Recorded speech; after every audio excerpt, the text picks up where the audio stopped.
Ô Adriano, boa noite, paz do Senhor. Senhor nosso Deus e Pai, quero te agradecer por esse dia, Senhor Deus, pela provisão, proteção, Pai.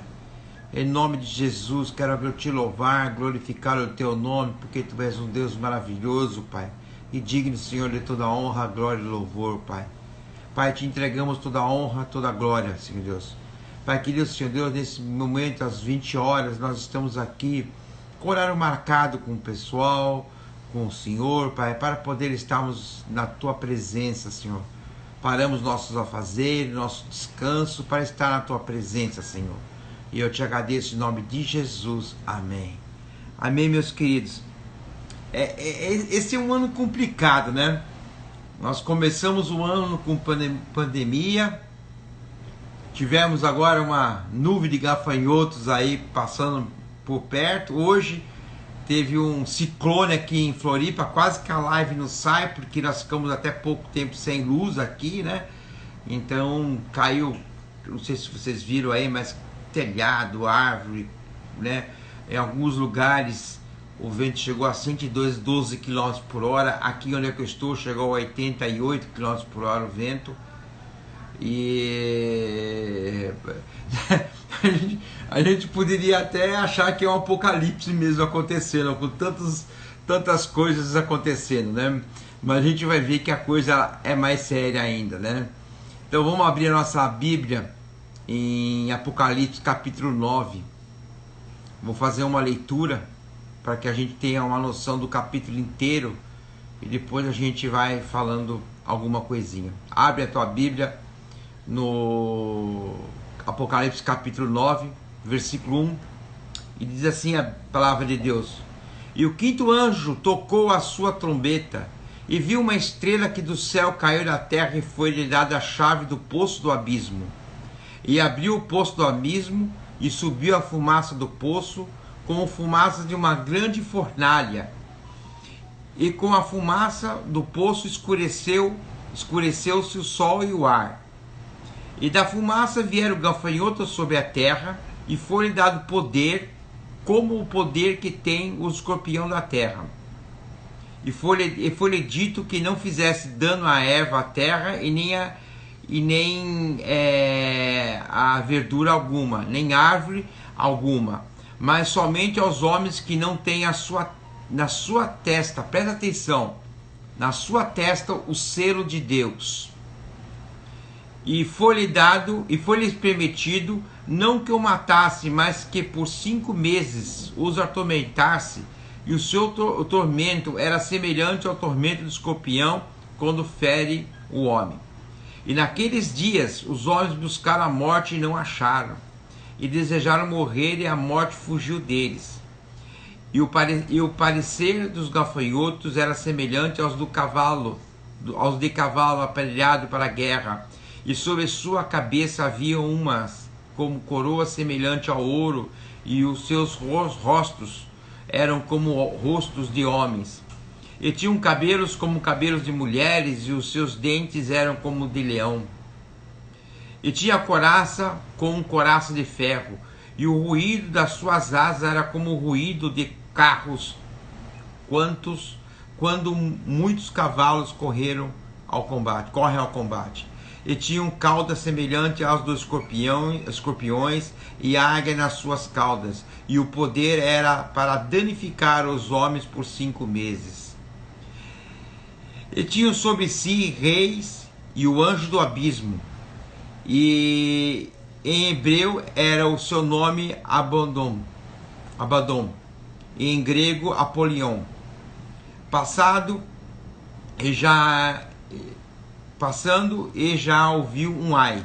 Eis que depois disso vem ai, 2 ais. E tocou o 6º anjo a sua trombeta, e viu uma voz que vinha dos quatro pontas do altar de ouro que estava diante de Deus, ao qual dizia o 6º anjo que tinha a trombeta solta nos 4 anjos que estão presos junto ao grande rio Eufrates. E foram soltos 4 anjos que estavam preparados para a hora do dia e mês e ano, e o fim de matarem a terça parte dos homens. E o número dos exércitos dos cavaleiros eram de 200 milhões, e eu vi o número deles, e assim vinham os cavalos nessa visão, e os que sobre eles cavalgavam tinham coraça de fogo, e de jacinto, enxofre, e as cabeças dos cavalos eram como cabeças de leões, e de suas bocas saíam fogo e fumaça e enxofre.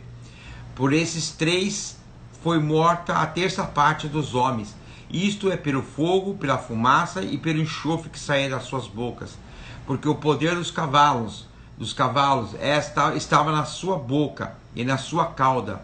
Portanto, as suas caudas são semelhantes a serpentes e têm cabeças, e com elas danificam. E os outros homens que não foram mortos por essa praga não se arrependeram das obras de suas mãos, para não adorarem os demônios, ídolos de ouro e de prata e de bronze, de pedra e de madeira, que nem vêm por ver, nem ouvir e nem andar. E não se arrependeram dos seus homicídios, nem das suas feitiçarias, nem das suas fornicações, e nem dos outros seus frutos, né? Então, legal, né? Porque, oi Bárbara, oi Paloma, oi André, Paz do Senhor Sheila, né? Apocalipse 9 descreve dois exércitos terríveis, que serão soltos no devido tempo, e terão permissão de julgar a humanidade, né? O primeiro exército está lá no versículo 1 ao versículo 12. E Lucas deixa claro que esse poço do abismo é um lugar onde habitam os demônios. Eu já falei para vocês em algumas oportunidades sobre o abismo, né? O abismo é o lugar onde, quando Satanás levou 1/3 dos anjos com ele para a perdição, os anjos caídos, os demônios piores, ficaram presos e trancados no abismo, né? E lá em Lucas 8:31 diz assim: e rogo-lhe que não o mandasse para o abismo. O demônio, quando Jesus estava expulsando o demônio rogou, pediu para Jesus não enviar ele para o abismo. Então você veja bem o grau que nem o demônio quer ir para o abismo. Nem o demônio quer ir para o abismo. E João afirma que Satanás será preso nesse local temporariamente durante o reinado do Senhor aqui na terra. Lá em Apocalipse capítulo 20, versículos de 1 a 3, diz assim: e vi descer do céu um anjo que tinha a chave do abismo e uma grande cadeia na sua mão. Ele prendeu o dragão, a antiga serpente, que é o diabo e Satanás, e amarrou por 1000 anos. E lançou-o no abismo e ali o encerrou, e pôs selo sobre ele, para que não mais enganasse as nações, até que os 1000 anos se acabassem. E depois importa que eu seja solto por um pouco de tempo. Então, lá no final, depois da guerra da Armagedon, antes do milênio, Satanás vai ficar preso no abismo por 1000 anos. O anticristo e a besta vão surgir do abismo. O anticristo e a besta estão no abismo, né? Lá em Apocalipse 11:7 diz assim: e quando acabar o seu testemunho, a besta que sobe do abismo lhe fará guerra e os vencerá e os matará.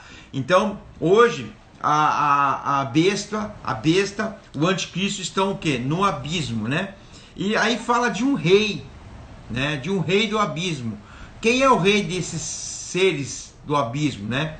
E diz assim no versículo 11, né? E tinha sobre si um rei, o anjo do abismo. Em hebreus era o seu nome Abaddon, em grego Apolion. Vocês lembram quando eu falei que tudo precisa de organização e hierarquia? Tudo. Nada sobrevive sem hierarquia. Nem o inferno, nem o abismo sobrevive sem hierarquia. Então lá no abismo, preso, tinha o quê? Tinha um rei lá, que é Abaddon, em grego Apolion. É provável que essa estrela caindo, que nós lemos na Bíblia, que essa estrela vai cair e abrir o abismo, seja Satanás. Em Isaías 14, capítulo 14, versículos de 12 a 14, diz assim, ó: como caíste deste o céu, ó Lúcifer, filho da alva, como fosses cortado por terra, tu que debilitavas as nações. E tu dizia no teu coração: eu subirei ao céu, acima das estrelas de Deus, exaltarei meu trono e o monte da congregação me assentarei aos lados do norte. Subirei sobre a sua altura das nuvens e serei semelhante ao Altíssimo. Isso é Lúcifer falando. Em Lucas, Jesus falou assim, Lucas 10, 18: eu vi Satanás como raio cair do céu. Então essa estrela que nós lemos aqui, que ela vai cair do céu, provavelmente seja Satanás, né? Aquele Satanás que ele vai em direção ao abismo, né? Para abrir o abismo. Quando o abismo se abre, nós vimos aqui na leitura, uma nuvem de fumaça sobe como se a porta de uma fornalha tivesse sido aberta, né? E lá em Mateus capítulo 13, versículo 42, Mateus 13, 42, diz assim: e lançá-los na fornalha de fogo, ali haverá o que? Pranto, ranger de dentes. Então, se entende-se que nesse abismo há o que? Muito fogo, né? Há como se fosse uma fornalha, né? Porque quando abriu o abismo, o que subiu? Subiu uma nuvem de fumaça, né? E essa nuvem, o que ela fez? Ela escureceu o sol e poluiu o ambiente. Nós vimos o que aconteceu em São Paulo. Eu não lembro se foi no começo desse ano ou no final do ano passado, que por causa das queimadas, tudo lançou uma fumaça que veio, se não me engano, acho que de Mato Grosso ou de Goiás, não sei, veio e essa fumaça era tipo umas 4 da tarde, umas 16 horas. Ela escureceu São Paulo, escureceu. Eu até achei estranho, porque eu estava trabalhando e quando eu olhei para a janela era dia, quando eu olhei novamente para a janela, praticamente era noite. E isso aí, essa fumaça se tornou notícia. E vai ser mais ou menos por aí. Então a fumaça vai sair do abismo e essa fumaça vai escurecer o dia. Sérgio, eu lembrei do nome do filme que eu falei na última live. É 30 Dias de Noite, foi em 2007. Eu esqueci de falar na segunda-feira, né? Eu lembrei do filme que eu assisti, 30 Dias de Noite, em 2007. Né? Esse filme é de 2007. Então, essa fumaça vai sair, poluir o ar e escurecer o sol. Né? Mas o pior aqui é que sai da fumaça, né? Porque a fumaça vai sair, vai escurecer e vai poluir. Mas o que sai da fumaça? Está no versículo 3 de Apocalipse. E da fumaça vieram o que? Gafanhotos sobre a terra. E foi-lhe dado poder, com o poder que tem o escorpião da terra. Né? Eu falei para vocês que Givonete, Débora, Paz, eu falei para vocês, né, que as figuras que João relata são figuras que ele olha e aquilo que ele tem entendimento e capacidade de enxergar, ele descreve daquela maneira, né? A gente sabe que gafanhoto não come gente, não tortura a gente. Nós vimos que gafanhoto ele destrói a vegetação, né? Então a fumaça vieram gafanhotos. O que João estava vendo? Ele estava vendo algo parecido com gafanhoto. O que veio à mente dele era gafanhoto. Eram milhares, eram nuvens, era muito demônio, né? E esses gafanhotos, eles tinham um poder que tinha o escorpião da terra. Então você vê que não é bem um gafanhoto como a gente conhece dos gafanhotos, né? Mas Deus usa a expressão de gafanhoto para julgamento. Nós já falamos sobre isso. Lá em Êxodo capítulo 10, a praga do Egito, e Deuteronômio capítulo 28, versículo 38, fala também, né? Mas esses gafanhotos eram diferentes, eles não tinham o poder de destruir a vegetação, e sim um homem. Gafanhoto não destrói o homem, ele destrói a vegetação, né? Lá no versículo 4 vai falar desses gafanhotos: e foi-lhe dito que não fizesse dano à erva da terra, nem a verdura alguma, nem a árvore alguma. Nós vimos no capítulo 8 que os gafanhotos não podiam tocar nos homens, mas tocavam nas ervas do campo, nas plantações. Aqui não. Aqui o juízo passou para o lado dos homens. Então eu falo assim, ó, foi-lhe dito que não fizesse dano à erva da terra, nem a verdura alguma, nem a árvore alguma, mas somente aos homens que não têm a sua testa o selo de Deus. Vocês lembram quando eu falei sobre a marca da besta, né, que eu fiz? Eu vou falar ainda sobre a marca da besta.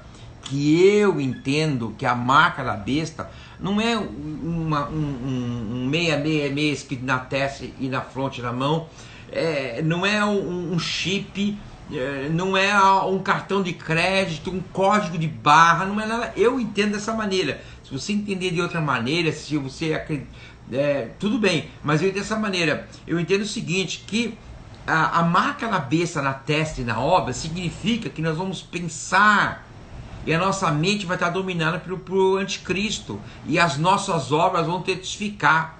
Uma das coisas que me deve pensar nisso é que aqui diz assim, que não pode ser tocado nos homens que têm a marca de Deus na testa.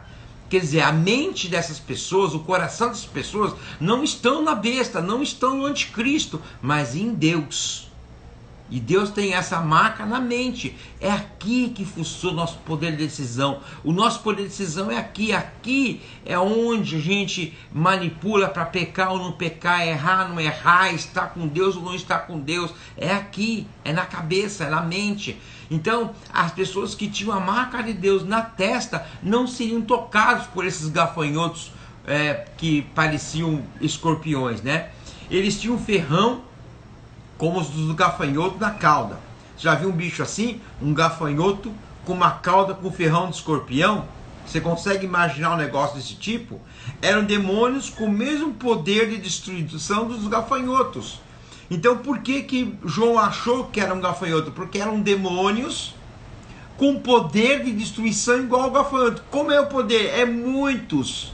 E eles vêm e vão devorando, vão destruindo tudo, vão devorando. Sabe? Então isso é que João estava vendo aqueles gafanhotos vindo, devorando e comendo e destruindo as pessoas, né? E eles tinham a função não de matar, eles tinham a função de atormentar todos que não eram protegidos pelo selo de Deus. Todos que não eram protegidos pelo selo de Deus, esses gafanhotos, eles tinham a função, a autoridade de atormentar. Em Apocalipse capítulo 9, versículos 5 e 6, diz assim: eis foi permitido, não que os matasse, mas que por 5 meses atormentasse, e o seu tormento era semelhante ao tormento do escorpião quando fere um homem. É interessante que aqui eles falam mais por 5 meses. Então esses demônios, eles agiram nos homens, eles atormentaram os homens 5 meses. Tá? 5 meses é um ciclo do gafanhoto. É o ciclo de vida de um gafanhoto. Um gafanhoto ele nasce e morre no prazo de 5 meses. Então realmente é um prazo dos gafanhotos. Da vida de um gafanhoto, né? Então 5 meses. Você vê como as coisas de Deus são controladas e estão debaixo do seu propósito. Nada acontece que não está no script de Deus. Deus determina tempo até para o juízo, tempo para graça, tempo para o juízo. Por isso que a Bíblia diz lá em Eclesiastes que há todo tipo de tempo debaixo do sol, né? Todo tipo de tempo. Então foram dados o quê? 5 meses para atormentar os homens. E o seu tormento era semelhante ao tormento do escorpião quando fere o homem. Eu nunca fui mordido por um escorpião, então eu não posso dizer. Não sei se alguém da live já foi mordido por um escorpião, mas eu já ouvi falar que a mordida do escorpião dói muito.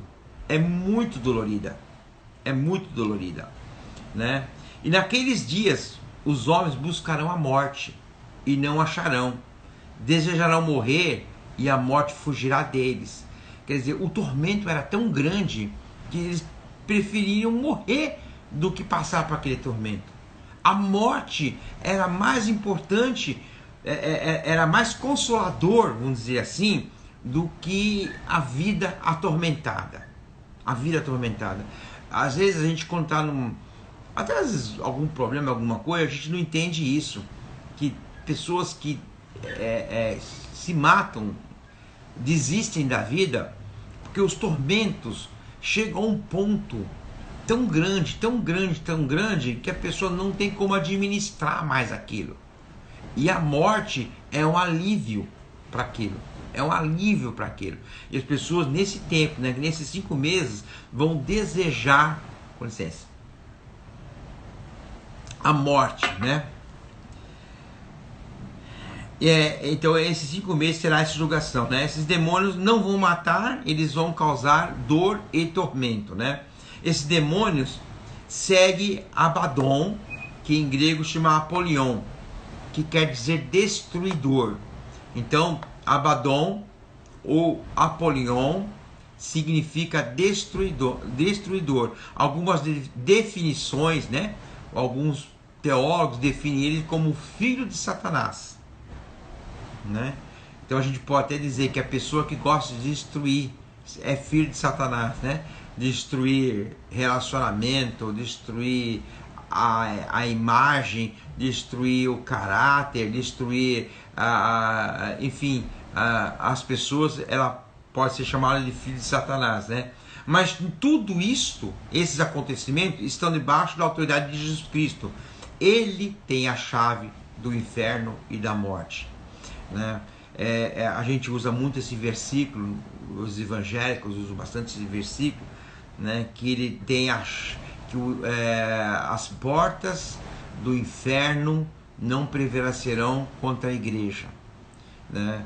Esse versículo significa o seguinte: que ninguém passa pelo Hades, que ninguém da igreja vai passar pelo Hades ou pelo Seol, lugar de mortos, porque lá está fechado, porque Jesus Cristo tomou a chave do inferno, tomou a chave de Satanás, da morte, né? Por isso essas hostes malignas precisam ser autorizadas. Lá em 2 Tessalonicenses, capítulo 2, versículos 6 e 7, diz assim: e agora vós sabeis o que o detém, para que o seu próprio tempo seja manifestado, porque já o mistério da justiça opera, somente a um que opera e retém aquele que está no meio, que será tirado, né? O que segura tudo isso? É a igreja de Cristo. A igreja de Cristo que segura tudo isso.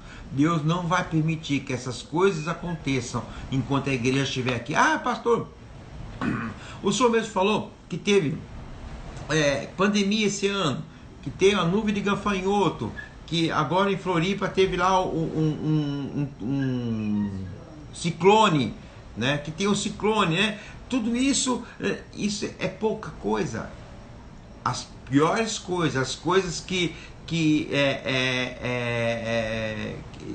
passa do normal, do suportável, tá? Nós não vamos passar, a igreja não vai passar, né? O primeiro exército sai do abismo, né?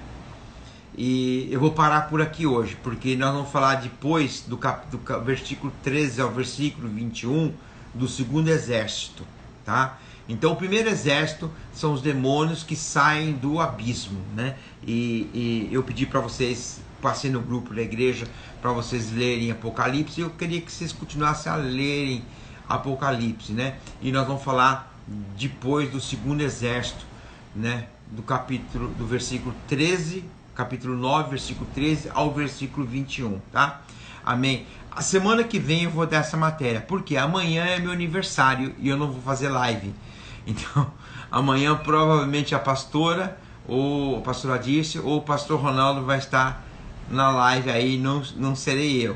E na semana que vem, na terça-feira, a gente continua com Apocalipse capítulo 9. Vocês vão ter então um tempinho a mais para meditar e ler sobre isso. Amém? Então, vamos orar para terminar esse... Ivania, teu aniversário também, parabéns para nós então, né? Eu falo, a minha esposa fala, mas você está falando do teu aniversário, está falando só do teu aniversário, porque é o dia que eu nasci, né? Eu fico contente que eu nasci, né? Então a gente comemora bastante esse dia, né? Mas a gente vai, na semana que vem, vamos continuar com esse estudo aí, né? E nós vamos crescer e ter entendimento melhor. Amém? Vamos orar então? Senhor nosso Deus e Pai, quero te agradecer, Senhor. Quero te louvar, glorificar o teu nome, porque tu és um Deus maravilhoso, tu és digno, Senhor, de toda a honra, de toda a glória, de todo louvor, Pai. Obrigado pela tua palavra, obrigado pelo teu amor, obrigado pelo teu cuidado, Senhor. Pai querido, Senhor Deus, eu peço a tua bênção para cada lar que está conectado conosco aqui nessa noite, Pai. Para cada um que se propôs a estar ligado para ouvir a tua palavra, para estar em comunhão, mesmo de uma maneira virtual com os irmãos, Senhor Deus. Quero te agradecer por tudo, Pai. Deus, abençoa cada um, guarda cada um, Pai. Guarda, Senhor Deus, as nossas vidas, guarda a tua igreja, Senhor Deus. Guarda esse país, Senhor Deus, Pai. Pai querido, que nós possamos ser um celeiro do mundo, Senhor, a tua palavra, que esse país possa ser um celeiro, Senhor Deus, para que as pessoas possam olhar para o Brasil e falar, e lá tem sim uma igreja ativa, uma igreja atuante, lá tem uma igreja que realmente prega a palavra de Deus, Pai. Pai querido, eu quero te agradecer por essa nação, abençoa nossos governantes, abençoa o povo, Pai, nos guarda, Pai. Eu quero te agradecer, te louvar, em nome de Jesus. Amém. Amém, meus queridos. Então, para nós, até a semana que vem, eu vou estar só passando pelas lives nessa semana. Deus abençoe, uma boa noite a todos.